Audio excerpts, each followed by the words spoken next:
task 2. Okay, so if you want to get a higher band score, okay, highly recommended ang kaninang structure.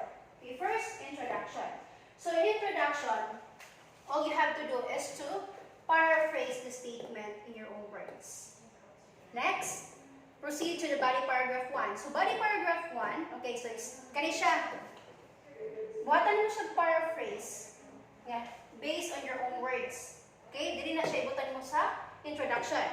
Next, for body paragraph number 1, your first supporting point about this statement.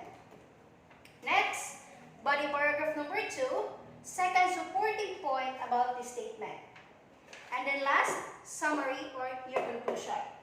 And then, writing task 2, write at least 250 words. Okay? So now I want you to make an essay about this topic. Computers are